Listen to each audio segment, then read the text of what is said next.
morning, third grade. It is Monday. Our last Monday. Okay, I'm not going to talk about it much because I'm a little bit emotional this week. So, our last Monday, that's it. Monday, May 18th, 2020. We have made it through most of our distance learning, online stuff, quarantine, whatever, classroom, whatever you want to call it. We're almost there. So you are doing awesome. So hang in there. We're almost done, almost to summer break. And I'm going to cry before then, but it's okay. Don't worry about it. It's going to be fine.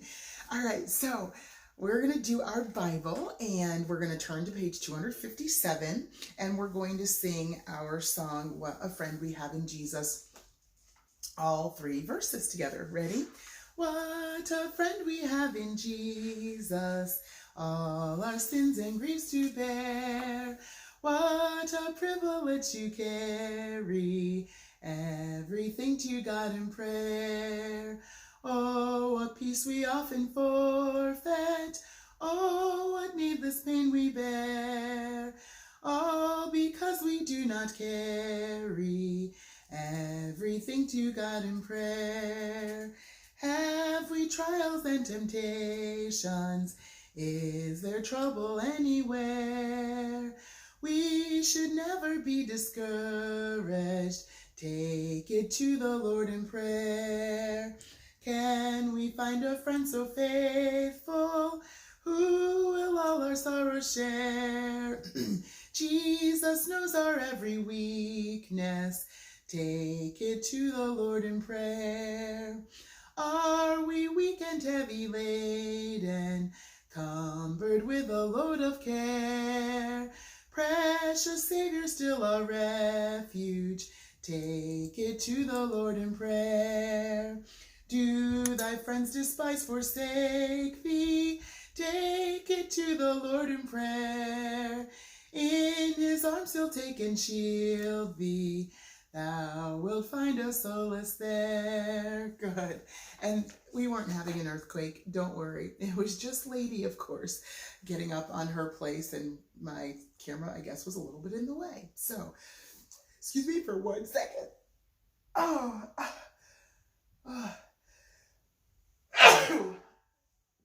Excuse me. Oh my goodness. I think my allergies are kicking in finally. It's been a while, so I haven't had them bothering me for a while, but now they're kicking in. All right, let's review our verses. First, Philippians 2:4. Philippians 2:4. Look not every man on his own things, but every man also on the things of others. Philippians 2:4. And remember, we talked about that, just having a heart for others, caring about the fact that other people could be struggling, checking on other people rather than just feeling sorry for ourselves. Excuse me. But also being careful because sometimes our care ends up being more nosy rather than just being interested in wanting to help. We just want to be able to be the first one to tell what we saw and what happened. Don't let that be you, okay? Show genuine care and concern. Not like in Ananias and Sapphira, the fake care and concern just to be recognized, or like the instances on the other page where the little kids were, not quite doing it for love, caring for their friend, but kind of just wanting to be the first one to share the bad news or whatever. So just be aware of that. Then we had Matthew 12:35. Matthew 12:35. A good man out of the good treasure of the heart bringeth forth good things, and an evil man out of the evil treasure bringeth forth evil things. Matthew 12:35. Excellent.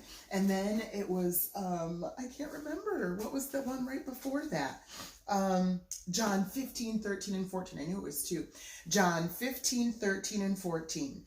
Greater love hath no man than this, that a man lay down his life for his friends. Ye are my friends if ye do whatsoever I command you. John 15, 13, and 14. Excellent job. Know those verses. Wednesday. So Wednesday coming in 2 days, we'll have our verse test.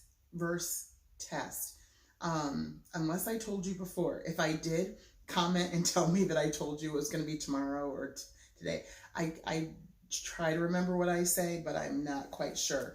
I just have been trying to make sure we got through most of them.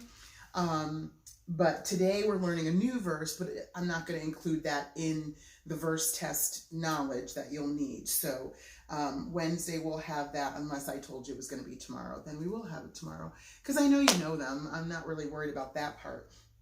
I just want to just make sure we get another couple grades in for Bible before the end of the year. So you are going to turn in your Bibles today to Hebrews. Okay, so Hebrews is towards the end of the Bible. Hebrews, James, 1st and 2nd Peter, 1st, 2nd, 3rd John, Jude, and Revelation. So it's right towards the end of the Bible. So Hebrews chapter 13. Hebrews chapter 13. And you can pause me until you find it. But Hebrews chapter 13. And we're going to look at verses 5c through 6. Now, if you remember, we talked earlier in the year about breaking the verses down into letters. Well, not even earlier in the year. We actually talked about it too with Matthew 12:35. We talked about A and B, that the verses when you see some punctuation, not just commas, but when you see colons or semicolons, sometimes it's commas, that is kind of the first part of the verse and it breaks up. So that way when you're looking at verses, you'll know, oh, this is part A, this is part B.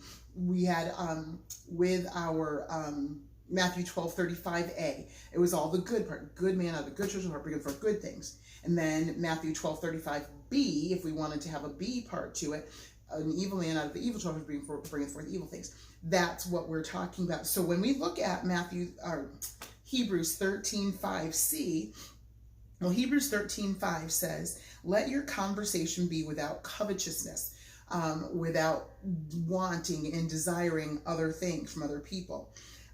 So that would be A. And then you have your punctuation and semicolon, and be content with such things as ye have. That would be B, okay? Be content with what you have. But then C would be the last part of the verse, which says, for he hath said, and that's where we're going to start, okay? Hebrews 13:5, C through 6. For he hath said, I will never leave thee nor forsake thee, so that we may boldly say, the Lord is my helper, and I will not fear what man shall do unto me. Hebrews 13:5, C through 6. Okay? Pretty easy verse, not too hard, right? And I'm smiling because this is my mom's Bible. I think I told you that way when we did this weeks and weeks and months ago. But at the end of verse 6, my mom has praise God with an exclamation point, because we don't need to fear what man shall do unto us, because God is our helper. And that's a beautiful thing to know and to recognize. So we'll try it again. Hebrews 13:5, C through 6. Hebrews 13:5, C through 6.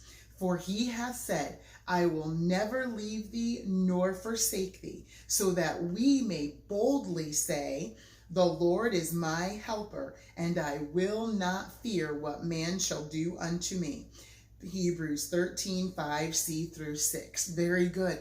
Did you recognize one of our things from language? And this is why we learn language. It's all over. Boldly. What is that?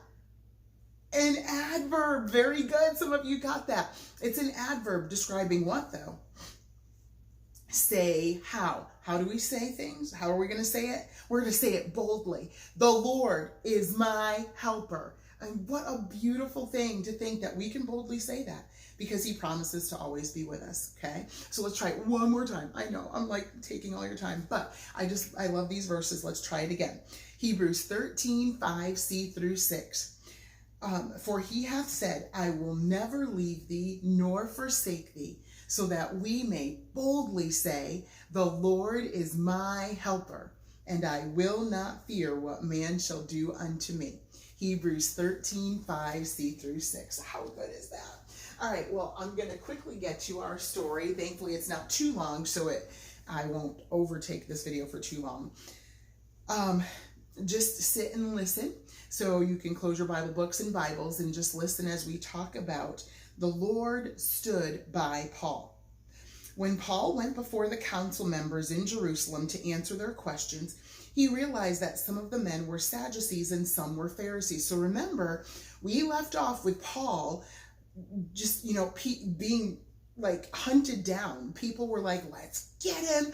We're going to have, they didn't actually not even hunted down. They were just trying to convince the prison leaders to go ahead and bring Paul to be questioned. And when they did that, these men were going to go, these 40 men that said they weren't going to eat and they weren't going to drink until they banished Paul from the earth. Like, he just needs to be gone from the earth.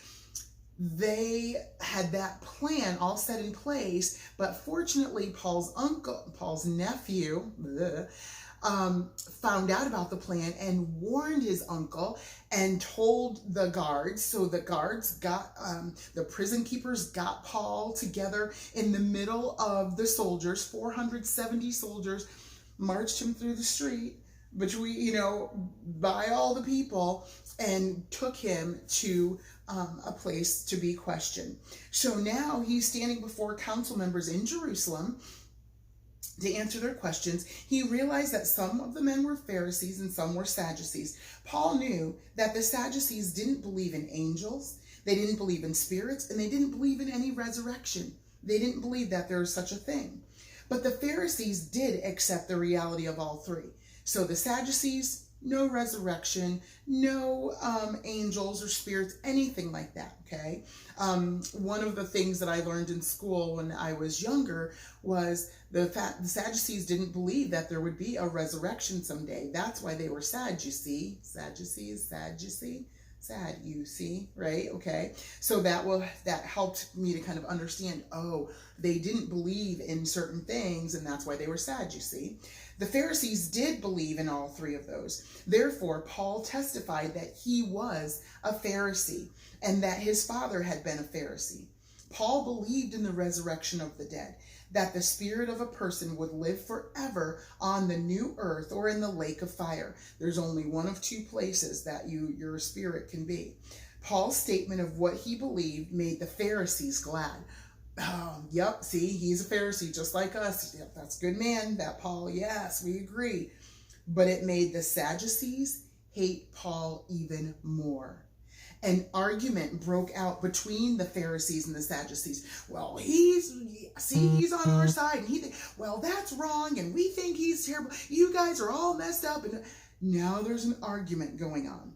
Both sides got so upset that the Roman commander was afraid that there might be violence and Paul would be torn apart by the two groups. They're kind of like, no, come to our side. No, come to ours. I'm like, oh, he's going to be ripped in half by these two groups of men. So he commanded his soldiers to rescue Paul from the fighting and to take him into the Antonia fortress, which was right next to the temple grounds. Paul was kept there for his own protection. So it wasn't like, you're just going to jail because you started this riot. No, it was, we're going to put you in this fortress so that you can be safe, because these Pharisees and Sadducees are going to tear each other apart, and they're going to tear you apart in the process. We're trying to save your life. So if you look, I'm still not done with our story, our lesson, but if you want to turn to page 214, you can see an example there of the Antonia fortress and what it would have looked like. And then it tells you some things. Let me get to the rest of it. But if you look at the bottom of the page, it shows you Antonia Fortress, what the Antonia Fortress looks like. The castle where Paul was being held was the Antonia Fortress, adjacent to Herod's temple in Jerusalem. So you can see Herod's temple and the Antonia Fortress. Now, before you read anything else, that night, Jesus came. Kind of goes with our verse, I will never leave thee nor forsake thee, and stood beside Paul and told him to be courageous. Just as Paul had spoken about Jesus Christ in Jerusalem, he would get the privilege of testifying about Christ in Rome also. So Jesus said, you know what? You did a great job here. I know it wasn't easy to stand in front of these men and share this, and knowing that some of them were going to agree with you and some of them were going to hate you for it. But you're going to have a chance to testify in Rome as well. Jesus was telling Paul that he was with him and had control of this situation. Paul wasn't going to die in Jerusalem, but would live to go to Rome to spread the gospel to the continent of Europe. Paul, I just want you to know, yes, these Pharisees and Sadducees, they're losing their minds over what you've been saying, and they're like wanting to come after you. But guess what? I'm in control. You're not dying here. I have other work for you to do, so I don't have time to let you go. So don't worry. You're going to go, and you're going to be an example in Rome, and you're going to tell those people all about me, and you're going to be a witness to me. How safe Paul must have felt after receiving this promise from the Lord. What a perfect friend Jesus was to Paul. So it says Paul was not under arrest as he was on other occasions. He was in custody for protection from the Pharisees and Sadducees. Jesus did not tell Paul how he would get out of this situation. Isn't that interesting? Jesus could have told him everything. Oh, I'm going to do this, and I'm going to make sure this happens, and then this is going to happen, and then you're going to go here, and that's it. No. Jesus doesn't always give us all of the things that we want to know to kind of calm our hearts and whatever. He wants us to trust him and to know that he is in control. And you know what, Lord? Whatever you choose, however you choose to do it, I'm going to trust you through it. He didn't tell Paul all the ways that he was going to get him out of the situation, but Jesus did tell him that he would live to go to Rome and that Jesus would be with him. So Roman soldiers were stationed in the Antonia fortress to keep order in the temple courts. So you can see the picture of the Roman soldiers, what they would have looked like with their headdress and all of that. But that's what was happening with Paul. And we can see that Jesus was a true friend to Paul and just comforted him while he was there in that Antonia fortress. Remember, he wasn't in prison. He was just being protected from the Pharisees and Sadducees who wanted to rip him apart. Well, turn to page 215. A friend comforts Paul. So you're going to make a story well by answering the questions. You may use Acts 23, 10, and 11 to help you. So if you read through those verses, those are what it's taught. Those are the story. That's part of the story that we've talked about. Okay. So you're going to answer who the characters are. Name one other person besides Paul who is important in this story. Well, that should be an easy one. So you're going to write the name there. Would you have been encouraged by the Lord's message? Where did the soldiers take Paul? So you're going to answer that. Then you're going to tell what happened. Because remember, with a story, we have characters. We need to know what happened. Write one or two sentences that tell about the event described in verse 2. Okay. Or verse 10, excuse me. So then you're going to just write something in there, look at verse 10 and figure that out. Then what will happen, write one sentence that tells what Paul is going to do in Rome. So again, read those two verses, but what I just said too, the Lord told Paul, this is what you're going to do. So you're going to be filling that in. You don't have to have mom or dad or anybody send it to me. I will go over it tomorrow with you. But just a quick word, story well. You know, it's kind of like what we've talked about with our stories already, how there's main characters, how there's a plot or, you know, something going on, and then what happened and what's going to happen, all of that kind of information. So fill that in carefully, and we'll go over it tomorrow to get some ideas as to what might have been like the correct thing to say. So hope that you're ready for a great week this week. We're almost there. Keep plugging away. We're almost done. And you're doing great. And I am so proud of you all. Love you. See you. Bye.